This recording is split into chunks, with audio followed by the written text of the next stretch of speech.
Changodar police સ્ટેશનના સનાથલ ગામ વિસ્તારમાં ગત તારીખ 21/2/2025ના રોજ એક બનાવ બનેલો છે. જે બનાવની સમગ્ર હકીકત એવી છે કે સાનથલ ગામના ભગવતસિંહ ચૌહાણ તેમના પિતાની પ્રથમ વાર્ષિક પુણ્યતિથિ હતી, જે નિમિત્તે તેમણે લોક ડાયરો, જમણવાર, બ્લડ ડોનેશન કેમ્પ વગેરેનું આયોજન કરેલું હતું.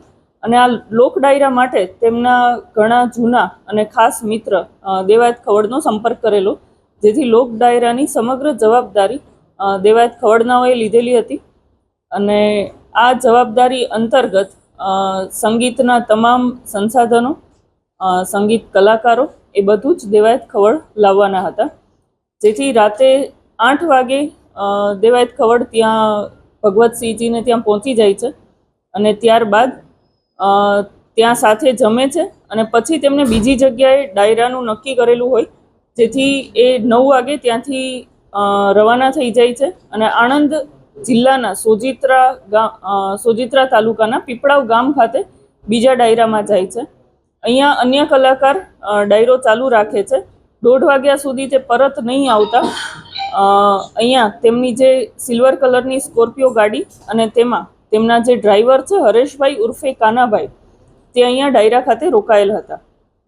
અહીંયા તેમની કાર મૂકીને ગયેલા હતા, જેથી 1:30 વાગ્યા સુધી આયોજક તરફથી તેમને આશરે 50 જેટલા કોલ કરવામાં આવતા તેમનો જવાબ નહીં મળતા દેવાયત ખવડ હવે ડાયરા માટે આવવાના નથી અને બધા લોકો જે છે એ ત્યાંથી નીકળવા માંડેલ હતા. જેથી ભગવતસિંહ, તેમના ભાઈ રામભાઈ, તેમના ભત્રીજા ધ્રુવરાજસિંહ અને અન્ય જે માણસો છે તેમણે ડ્રાઈવરની પૂછપરછ કરેલી અને ત્યારબાદ ડ્રાઈવર ત્યાંથી સ્કોર્પિયો ગાડી લઈને નીકળ્યા. આશરે 1:30 વાગ્યાની આસપાસ સનાથલ ગામના જે સીમ છે ત્યાં આગળ આવતા ત્યાં એક બ્લેક કલરની થાર ગાડી અને વ્હાઇટ કલરની ઇનોવા, આ 2 કારમાં રામભાઈ, તેમના દીકરા ધ્રુવરાજ અને તેમની સાથે મેઘરાજ જે છે સાણંદના રહેવાસી છે અને અન્ય અજાણ્યા 4 માણસો, આ લોકો ત્યાં રાહ જોઈને ઊભા હતા અને તેમણે તેના ડ્રાઈવરની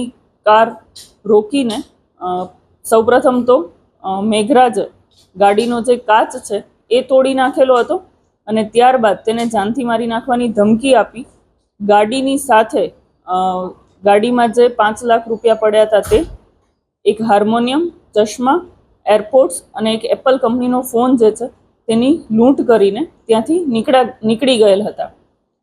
ત્યારબાદ આ ડ્રાઈવર છે ચાલતા સનાથલ ટોલનાકા પાસે આવીને તેમણે દેવાયત ખવડને જાણ કરેલ હતી. તેણે પોલીસને જાણ કરવાનું કહેતા તેમણે તાત્કાલિક પોલીસને જાણ કરેલ હતી, જેથી ચાંગોદર પોલીસ સ્ટેશનની પીસીઆર ઘટના સ્થળે પહોંચેલ હતી. તેમણે ડ્રાઈવરને સાથે લઈને સમગ્ર બનાવની જે જગ્યા છે તેની ચકાસણી કરેલ હતી, બનાવની વિગતે ચકાસણી કરેલ હતી.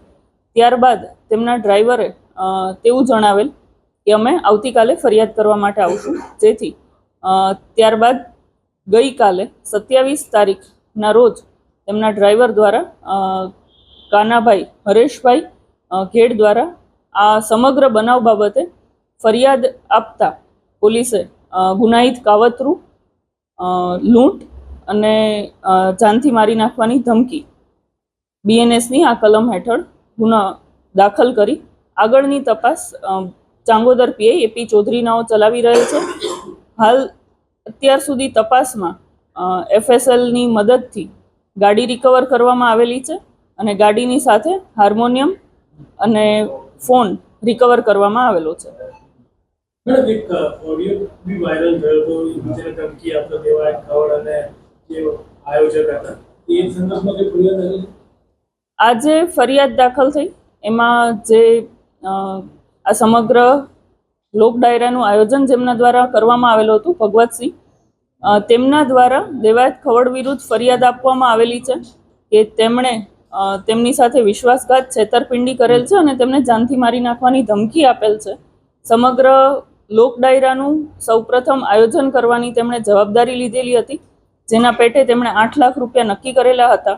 તે 8 લાખ રૂપિયાની રકમ લઈને ત્યારબાદ તે લોક ડાયરામાં ઉપસ્થિત નથી રહ્યા અને ફોન પર તેમને જાનથી મારી નાખવાની ધમકી આપેલ છે, જે અનુસંધાને ભગવતસિંહજી જે ફરિયાદી છે તેમની ફરિયાદ લઈને દેવાયત ખવડ વિરુદ્ધ ગુનો દાખલ કરવામાં આવેલો છે. મેડમ, અગાઉ દેવાયત ખવાડ વિરુદ્ધ અથવા તો આ ગુનામાં જે અન્ય આરોપી છે તેમનો ક્રિમિનલ હિસ્ટ્રી શું છે, તેમના વિરુદ્ધ અગાઉ કોઈ ગુના ખરા? ભગવતસિંહ જે ફરિયાદ આપેલી છે તેના આરોપી દેવાયત ખવડ છે અને તેમના વિરુદ્ધ અગાઉ રાજકોટ ખાતે ગુના દાખલ થયેલા છે. આ સિવાય અન્ય કોઈ જગ્યાએ પણ ગુના દાખલ થયેલા છે કે કેમ તેની તપાસ હાલ ચાલુમાં છે. અને જે હરેશભાઈ ઉર્ફે કાનાએ જે ફરિયાદ આપેલી છે તેમાં જે મેઘરાજ આરોપી છે તેને પોલીસે હાલમાં હસ્તગત કરેલો છે અને તેના વિરુદ્ધ અગાઉ ગુના દાખલ થયેલા છે.